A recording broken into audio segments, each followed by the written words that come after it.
तो स्वागत आप सभी का इस खास शो में। आज का ये बड़ा सवाल कि संवैधानिक संस्थाओं पर बार बार सवाल क्यों। कांग्रेस सांसद राहुल गांधी एक बार फिर अपने विदेश दौरों पर दिए गए बयानों के कारण विवादों में आए हैं। अमेरिका में उन्होंने भारतीय चुनाव आयोग पर सवाल उठाए, जिसे बीजेपी ने उनकी भारत बदनाम यात्रा करार दिया है और इसके बाद उनके बयान पर बड़ा विवाद पैदा हो गया है। इससे पहले बीजेपी सांसद निशिकांत दुबे ने सुप्रीम कोर्ट की राष्ट्रपति पर टिप्पणी पर सवाल खड़े किए थे। अब कांग्रेस के बड़े नेता राहुल गांधी की तरफ से एक संवैधानिक संस्था पर सवाल उठाने के मामले ने तूल पकड़ लिया है। तो राहुल गांधी ने अमेरिका के बोस्टन में एक कार्यक्रम के दौरान महाराष्ट्र चुनाव के दौरान हुई गड़बड़ी का आरोप लगाया और इसमें चुनाव आयोग के रोल पर सीधा सवाल खड़ा कर दिया। राहुल ने कहा कि चुनाव आयोग कॉम्प्रोमाइज्ड है। इस बयान के बाद सवाल फिर से उठने लगा कि क्या राहुल गांधी जानबूझकर विदेशी धरती पर भारत की छवि को खराब करते हैं। पिछले कुछ वर्षों में राहुल गांधी ने कई बार विदेशी मंचों का इस्तेमाल भारत को लेकर विवादास्पद बयान देने के लिए किए हैं। इन बयानों पर अक्सर बीजेपी और अन्य दलों ने कड़ी प्रतिक्रिया भी दी है। सबसे पहले आपको बताते हैं कि राहुल गांधी ने कहा क्या है। बोस्टन के कार्यक्रम में राहुल ने कहा कि हमारे लिए यह बिल्कुल स्पष्ट है कि चुनाव आयोग ने समझौता कर लिया है और यह भी साफ है कि व्यवस्था में कुछ गड़बड़ है। राहुल ने कहा कि मैंने कई बार यह मुद्दा उठाया है। रविवार को अमेरिका में एक कार्यक्रम में राहुल ने यह दावा किया कि महाराष्ट्र विधानसभा चुनाव में राज्य की कुल वयस्कों की संख्या से ज्यादा लोगों ने मतदान किया। देखिए राहुल ने अपने संबोधन में अमेरिका में क्या क्या कहा। In simple terms, more people voted in the Maharashtra assembly elections than there are adults in Maharashtra.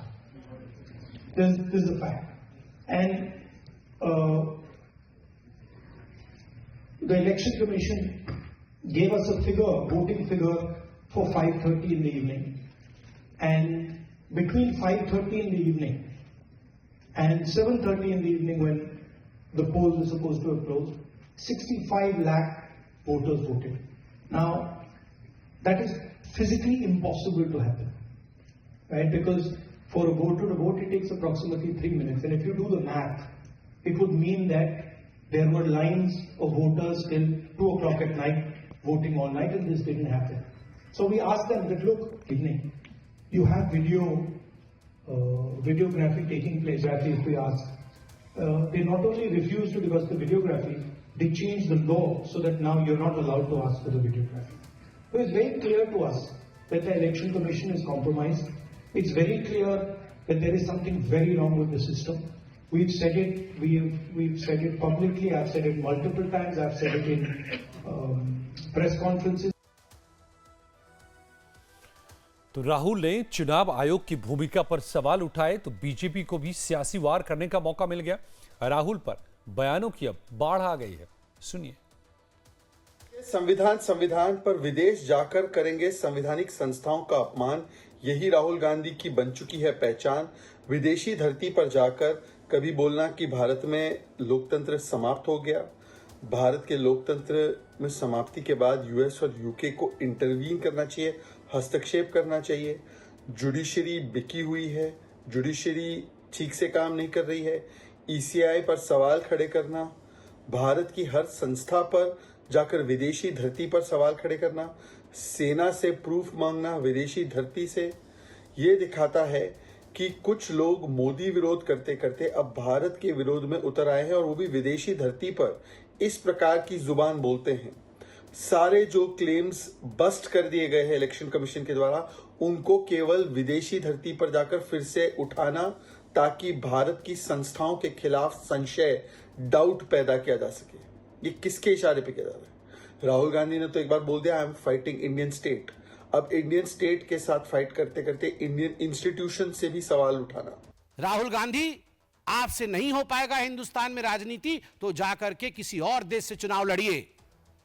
मगर जिस थाली में खाते हैं, अगर उस थाली में आप छेद करेंगे तो आप देशद्रोही कहलाएंगे। You are a traitor. Rahul Gandhi traitor हैं, केवल इसलिए नहीं क्योंकि विदेश की भूमि में जाकर देश की संस्थाओं का अपमान करते हैं और देश के लोकतंत्र को हीन बताते हैं। वो इसलिए भी ट्रेटर हैं क्योंकि देश की संपत्ति का करोड़ों करोड़ रुपए नेशनल हेराल्ड के माध्यम से उन्होंने गबन किया है और केवल अपने सहूलियत के लिए, अपने आराम के लिए गबन किया है। और याद रखिए राहुल गांधी, आप और आपकी माताश्री बचने वाली नहीं है। देखो, ये प्रवासी प्रोफेसर की जो पाठशाला है उसमें पप्पू जी जब भी जाते हैं वो उसमें जो है वो इसी तरह की बकवास बहादुरी और बयान बहादुरी करते हुए दिखाई पड़ते हैं।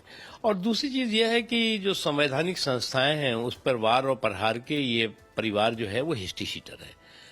आप अगर कोई भी संवैधानिक संस्था ऐसी नहीं बची जिस पर इन्होंने वार और प्रहार न किया हो, उसी का एक नजारा है और क्या। तो ये तो बीजेपी का हमला था, लेकिन कांग्रेस राहुल गांधी के बयान के बचाव में सामने आई। देखिए कांग्रेस किस तरह से राहुल के बचाव में मैदान में उतरी कांग्रेसी नेता और बीजेपी को ही घेरने की कोशिश की।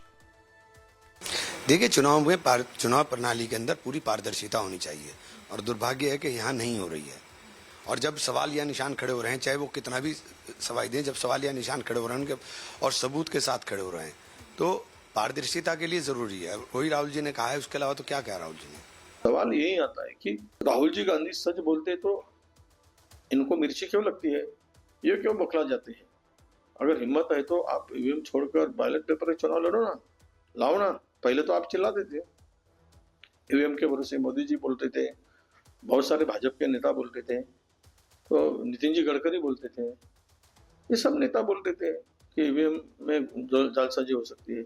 अभी तो अमेरिकन गुप्तचर के प्रमुख ने भी बात किया है सुनीता गवाड़ ने, तो उसको लेकर ईवीएम बंद करो। तो ये तो आपने देखा कि किस तरह से राहुल गांधी ने विदेशी धरती से चुनाव आयोग पर सवाल उठाए। लेकिन सिर्फ ये एक तरफा ही मामला नहीं है, बीजेपी से भी संवैधानिक संस्थाओं पर सवाल उठ रहे हैं। बीजेपी के सांसद निशिकांत दुबे ने सुप्रीम कोर्ट की टिप्पणी पर सवाल खड़े किए थे। तमिलनाडु के मामले में राष्ट्रपति पर सुप्रीम कोर्ट ने टिप्पणी की तो निशिकांत दुबे ने उसके अधिकार को लेकर के ही बड़ा हमला बोल दिया। कहा कि कानून यदि सुप्रीम कोर्ट ही बनाएगा तो फिर संसद भवन को बंद कर देना चाहिए। और इसके बाद भी फिर सियासी रार छिड़ा है। अभी इस पर बवाल थमा ही नहीं कि निशिकांत ने एक और विवादित बयान दे दिया। कहा कि न्यायपालिका के कदम से देश अराजकता की तरफ जा सकता है। उन्होंने कहा कि यहां जजमेंट लिखा हुआ है कि राष्ट्रपति के क्या अधिकार हैं, उपराष्ट्रपति के क्या अधिकार हैं, प्रधानमंत्री के क्या अधिकार हैं, हमारी संसद में के सुप्रीम कोर्ट के क्या अधिकार हैं। जब सब कुछ लिखा हुआ है तो तुम नया कानून कैसे बना दिए? इसका मतलब यह है कि आप देश को अराजकता की तरफ ले जा रहे हो। ये बातें सुप्रीम कोर्ट को लेकर कहे गए हैं। राहुल गांधी के ताजा बयान ने एक बार फिर वही सवाल खड़े कर दिए हैं कि संवैधानिक संस्थाओं पर सियासी हमले आखिर क्यों। और निशिकांत के बयान के बाद कांग्रेस जो सवाल खड़े कर रही थी, अब बीजेपी उन्हीं सवालों के जरिए घेर रही है कांग्रेस को भी। तो लोकतंत्र के नाम पर सियासी वार पलटवार हो रहे हैं। तो इन सब के बीच में सवाल खड़े होते हैं कि क्या राहुल ने निशिकांत दुबे वाली गलती कर दी और संवैधानिक संस्थाओं पर सवाल फिर से खड़े कर दिए। और ये सवाल एक बार का नहीं है, बल्कि बार बार इस तरह के मामले सामने आ रहे हैं, चाहे किसी भी पक्ष से किसी भी संस्था पर सवाल हो। तो क्या ये देश के लिए अच्छा संकेत है? क्या खास करके देश से बाहर से देश की संस्थाओं पर सवाल और देश के भीतर से भी देश की संस्थाओं पर सवाल? सुभाष के साहब जर्नलिस्ट मेरे साथ जुड़े हुए हैं, यूसुफ अंसारी भी वरिष्ठ पत्रकार मेरे साथ जुड़े हुए हैं। आप दोनों का बहुत बहुत स्वागत है। अब ये नया विवाद, यूसुफ साहब आपसे शुरू करते हुए, आप दोनों का स्वागत करते हुए, ये नया विवाद फिर से छिड़ गया। आज फिर से एक बार राहुल गांधी अमेरिका गए और वहां से जो बातें उन्होंने कही,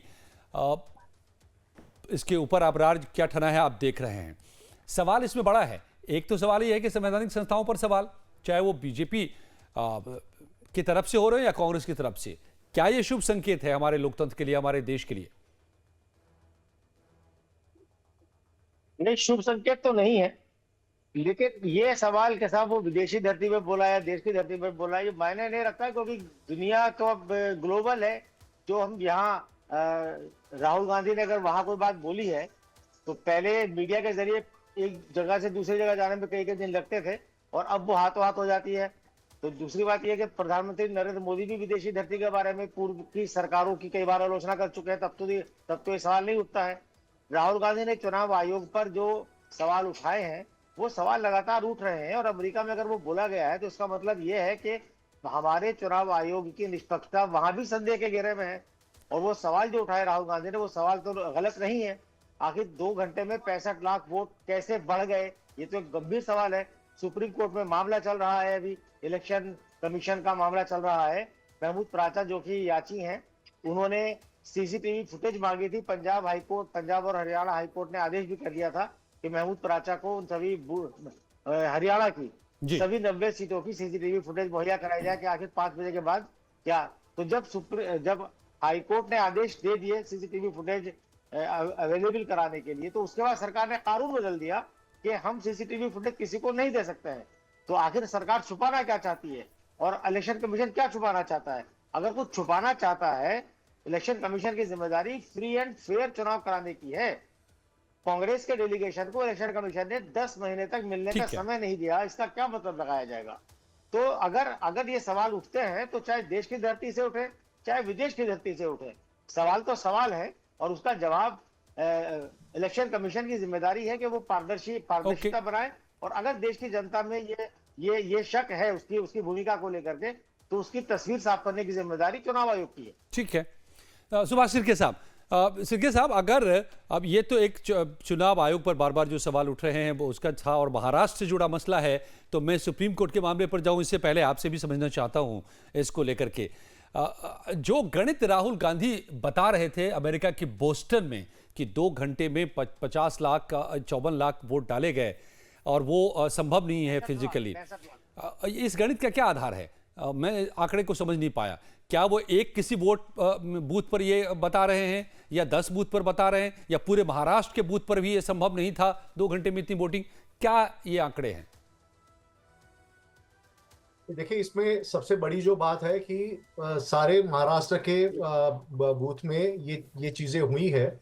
और मैं आपको बताऊं कि इसके बारे में मुंबई हाई कोर्ट में एक पिटीशन भी दायर हुआ है, और इस पिटीशन की में वकील के तौर पे प्रकाश अंबेडकर, जो डॉक्टर बाबा साहेब भीमराव अंबेडकर के पोते हैं, वो खुद वहाँ पे लॉयर हैं।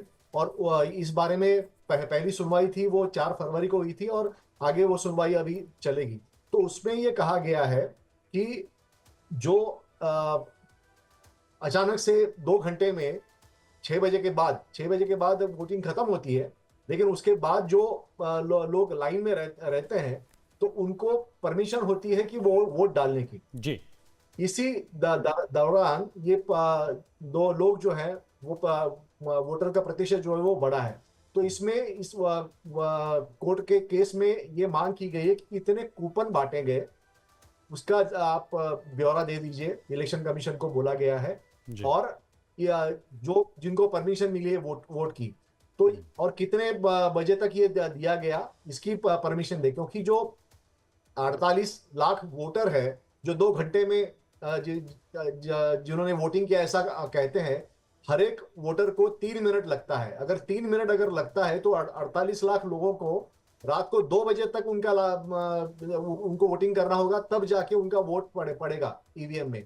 ये तर्क इसमें दिया गया है। दूसरा, 100 से ज्यादा जो कैंडिडेट हैं जिनकी हार हुई है, ऐसे शिवसेना, उद्धव ठाकरे गुट, कांग्रेस और एनसीपी शरद पवार गुट, इन्होंने कोर्ट में जनवरी 2025 में ही केसेस फाइल किए हैं। उनका कहना है कि इलेक्शन कमीशन का कहना है कि 9.7 करोड़ मतदाता हैं महाराष्ट्र में, जबकि हेल्थ मिनिस्ट्री सेंट्रल गवर्नमेंट की उनका डेटा है कि एडल्ट पॉपुलेशन ही 9.5 करोड़ है। ठीक है, तो जो एडल्ट पॉपुलेशन है उससे ज्यादा वोटर्स की संख्या इलेक्शन कमीशन दिखा रहा है। और इलेक्शन कमीशन पे ये आक्षेप जो है वो पहली बार नहीं हो रहा है। इसके पहले किरीट सोमैया ने तो बुक लिखी है ईवीएम के। ठीक है, मैं दोबारा लौटता हूं। ये आंकड़ा काफी पेचीदा और काफी बड़ा भी है और मुद्दा भी बड़ा है, लेकिन सवाल इस सब के बीच में बड़े ये हैं कि अगर एक तो कि राहुल गांधी कब अपने इन बयानों से, खास करके विदेशी धरती से आए हैं, विवाद में हम ये भी बताएंगे,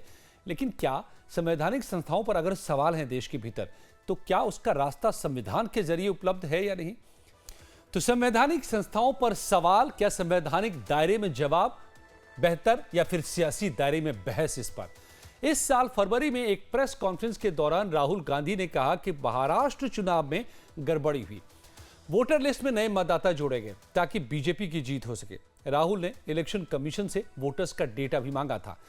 राहुल गांधी ने इलेक्शन कमीशन पर 4 बड़े आरोप लगाए थे। राहुल ने आरोप लगाया कि लोकसभा चुनाव के लिए 5 साल में महाराष्ट्र में 32 लाख वोटर्स जोड़े गए, जबकि इसके 5 महीने बाद विधानसभा चुनाव के लिए 39 लाख वोटर जोड़ा गया।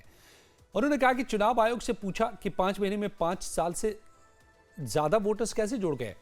विधानसभा चुनाव में राज्य की कुल वयस्क आबादी से ज्यादा रजिस्टर्ड वोटर्स कैसे हैं। राहुल ने कहा कि इसका एक उदाहरण कामठी विधानसभा है, जहां बीजेपी की जीत का अंतर लगभग उतना ही है जितने नए वोटर्स जोड़े गए। बीजेपी का आरोप है कि राहुल ने संवैधानिक संस्था पर सवाल तो खड़े किए ही, बड़ी बात यह है कि उन्होंने विदेश में ऐसा बयान दिया। इससे पहले भी राहुल गांधी ने विदेश में कई ऐसे बयान दिए हैं जिन पर खूब विवाद हुआ है। राहुल के बोस्टन वाले बयान की बात करें तो उन्होंने चुनाव आयोग पर सीधे सवाल खड़े करते हुए सिस्टम में गड़बड़ी की बात कह डाली। इससे पहले राहुल ने पिछले साल अमेरिका के नेशनल प्रेस क्लब में कहा था कि भारत में लोकतंत्र पिछले 10 सालों से ब्रोकन है, यानी टूटा हुआ है। 2023 में ब्रुसेल्स में एक कार्यक्रम में उन्होंने भारतीय संस्थाओं की निष्पक्षता पर संदेह जताया, कहा कि भारत में फुल स्केल असॉल्ट हो रहा है। इसी तरह 2022 में लंदन में एक कार्यक्रम के दौरान राहुल ने भारत की संस्थाओं को परजीवी बता दिया। 2018 में सिंगापुर में एक कार्यक्रम में राहुल ने कहा कि भारत में डर और नफरत का माहौल है। तो 2017 में अमेरिका में भी एक कार्यक्रम के दौरान कहा कि भारत में सहनशीलता अब नहीं रही। तो हरियाणा चुनाव के नतीजों पर भी कांग्रेस ने सवाल उठाए थे और इसको लेकर के भी तब विवाद हुए थे। ये भी बताएंगे आपको और ये भी समझेंगे कि क्या ये सवालों की फहरिस्त अगर लंबी है। यूसुफ अंसारी साहब और सुभाष सिरके साहब दोनों वरिष्ठ पत्रकार मेरे साथ जुड़े हुए हैं। यूसुफ साहब, सवाल ये है कि ठीक है, मैं इसलिए कह रहा था कि क्या विदेशी धरती से ये सवाल उठाना सही है, या मैं तो ये पूछता हूं कि सियासी दायरे में इसको सवाल उठाना ये सही है, या फिर संवैधानिक सवाल हैं, संवैधानिक संस्थाएं हैं, तो संवैधानिक दायरे में इसके समाधान ढूंढे जाने चाहिए। देखिए, हमारे देश में संवैधानिक संस्थाओं के साथ जो कुछ हो रहा है उसकी गूंज जो है वो पूरी दुनिया में है। देश में जो घटनाएं घटित हो रही हैं पिछले 4-5 साल से, 10 साल से, उस पर पूरी दुनिया की नजरें हैं। तो अगर देश का कोई बड़ा नेता कहीं बाहर जाता है और उससे सवाल पूछे जाते हैं तो जवाब देना उसकी जिम्मेदारी बनती है। और अगर उस सवाल पूछने में राहुल गांधी ने कोई बात कह दी तो उसमें यह सवाल कहां आता है साहब, देश की धरती और विदेश की धरती। हमारी तो परंपरा ही वसुधैव कुटुंबकम की है। जब हम पूरी दुनिया को एक परिवार मानते हैं तो फिर ये देश और विदेश की धरती कहाँ से आ गई है? नहीं, हम मानते हैं ना, पूरी दुनिया नहीं मानती ना। जापान के दौरे पर यूसुफ साहब, दिक्कत ये है कि हम भले मानते हो कि वसुधैव कुटुंबकम, लेकिन पूरी दुनिया नहीं मानती। पूरी दुनिया तो इस ताक में रहती है कि आपको कैसे कमजोर करें हम। ये कूटनीति जो दुनिया की चलती है। प्रधानमंत्री नरेंद्र मोदी ने एक बार जापान के प्रधानमंत्री को गीता भेंट की और वो कहा कि साहब अगर मैं अपने देश में करता इसे तो वहां बवाल, सेकुलरवादी लोग बवाल मचा देते। तो यह के देश का अपमान था। देश के बारे में प्रधानमंत्री नरेंद्र मोदी ने किन किन मंचों से पहुंचा उसकी भी एक लिस्ट आप दिखा दीजिए निकाल करके। उसकी तो लिस्ट आपने नहीं आपको लगता है कि ठीक है, इसमें कोई दिक्कत नहीं है पूर्ववर्ती सरकारों को? ओके, ठीक है, कोई दिक्कत नजर नहीं आती है। ओके, फाइन, बिल्कुल सही है। सुभाष के साहब, अब एक ये भी इतिहास है कि किसी समय इंदिरा गांधी बतौर प्राइम मिनिस्टर उनको उनकी सीट पर रिगिंग के लिए, यही मतदान में धांधली के लिए कोर्ट ने उनके चुनाव को निरस्त कर दिया था। तो यह भी एक रास्ता है हमारे पास आज भी मौजूद। इस रास्ते से भी इन सवालों के जवाब ढूंढे जा सकते हैं कि अगर तब इंदिरा गांधी ने साबित हुआ उनके खिलाफ कि उन्होंने चुनाव में धांधली किए करके जीत हासिल की इलाहाबाद से, उस समय के इलाहाबाद से प्रयागराज हो गया, तो आज भी अगर ऐसे सवाल हैं तो इसके समाधान ढूंढे जा सकते हैं ना कानूनी दायरे में। इसके लिए बयानबाजी क्यों दुनिया भर में?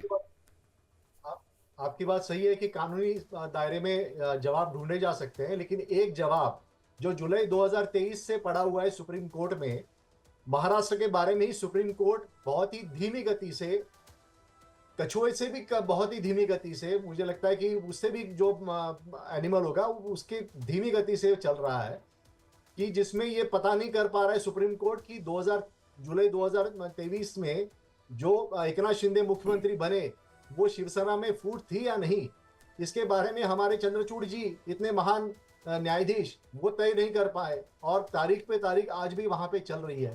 तो महाराष्ट्र के बारे में ही ये चीजें हैं कि यहाँ पे कोर्ट में जो है वो फैसला नहीं होता और जो टालना होता है वो टाला जा रहा है। अभी जैसे मैंने आपको बताया कि नवंबर में असेंबली का चुनाव हुआ, पिटीशन दायर हो गए, लेकिन अब तक सुनवाई कहाँ हो रही है। जो 100 पिटीशन हुए हैं एमबीए कैंडिडेट के, महाविकास आघाड़ी के, उसके बारे में एक भी सुनवाई नहीं हुई है। तो कानून अपनी तरफ से चल रहा है और यही कारण है कि संवैधानिक संस्था जो है वो कमजोर करने का षड्यंत्र इस देश में चल रहा है। उसके चलते यहाँ पर संवैधानिक संस्था पे विश्वास कितना रखेंगे, इस पर भी राजनेताओं में दोनों पार्टी के, बीजेपी भी है और कांग्रेस भी है, दोनों तरफ ये सवाल है। और इसीलिए बाहर जाके ये बात करनी पड़ती है क्योंकि उससे यहाँ की जो मीडिया है वो दखल ले लेती है। ओके, मैं एक आखिरी सवाल जल्दी से यूसुफ साहब, लेकिन ऐसे भी तो फैसले वही अगर इस तर्क को माना जाए कि सरकार को फायदा पहुंचाने के लिए अदालतों में भी मामले नहीं सुने जा रहे हैं, ऐसे मामले जो सरकार के खिलाफ जा सकते हैं, तो उसी अदालत ने तो राष्ट्रपति और राज्यपाल को लेकर जो कड़े इस बार फैसले दिए हैं, जिसको लेकर बीजेपी की तरफ से वैसे ही हमले हो रहे हैं। अब इसको क्या कहेंगे? नहीं, मैं तो बिल्कुल राष्ट्रपति और राज्यपाल की भूमिका को लेकर के सुप्रीम कोर्ट ने फैसला किया और उस पर सुप्रीम कोर्ट निशाने पर भी है और उपराष्ट्रपति तक ने उसको पर सख्त टिप्पणी की है और सुप्रीम ये भी कोर्ट क्या को उचित बताने की कोशिश की है बीजेपी के सांसद। नहीं, ये उचित नहीं है, मैं मानता हूं ये उचित नहीं है। लेकिन जो सुभाष शिर्के जी ने बात उठाई थी कि भाई सुनवाई नहीं हो रही है, प्रधानमंत्री की डिग्री को लेकर के याचिका डाली गई, कहां सुनवाई हुई? स्मृति ईरानी के 2 अलग अलग चुनाव में 2 अलग अलग हलफनामे थे और भारतीय कानून के हिसाब से अगर चुनाव लड़ने के लिए आप एफिडेविट देते हैं वो गलत साबित हो जाता है तो आपका चुनाव रद्द हो सकता है। आपने इंदिरा गांधी का एग्जाम्पल दिया, तो इंदिरा गांधी का चुनाव इसलिए रद्द हुआ कि उस वक्त अदालत में उस केस की सुनवाई की इजाजत थी, अदालत ने उसमें सुना, उस पर मुकदमा चला और हालांकि उसके बाद इमरजेंसी फिर लग गई थी देश में, रद्द हो गया उसके रिएक्शन में, उसके नतीजे में इमरजेंसी लगी। तो उस वक्त इंदिरा गांधी की सरकार के दौरान अदालतों पर ये पाबंदी नहीं थी कि साहब इस केस को आप सुनेंगे, उसको नहीं सुनेंगे। माफ कीजिएगा, है ही नहीं। जी माफ कीजिएगा, मुझे बार बार कहा जा रहा है ब्रेक का वक्त हो चुका है, हमें दूसरे मुद्दे पर जाना है, समय समाप्त हो गया। ठीक बात है। तो क्या जो भी अगर वो हालात हैं जिसकी वजह से ऐसे बयानबाजियां हो रही हैं तो वो हालात बदलें, रास्ता संविधान के दायरे में तलाशी जाए। लेकिन सबसे बड़ा सवाल वही खड़ा है अभी भी कि जिस किसी भी वजह से अगर संवैधानिक संस्थाएं सवालों में आ जाएंगी तो फिर देश में बचेगा कैसे, क्या, और फिर ये लोकतंत्र आगे बढ़ेगा कैसे, ये सवाल अपने आप में बड़ा है। आप दोनों मेहमानों का बहुत बहुत धन्यवाद और कुछ ही पलों में बात करेंगे जेडी वेंस की भारत यात्रा के क्या क्या मायने।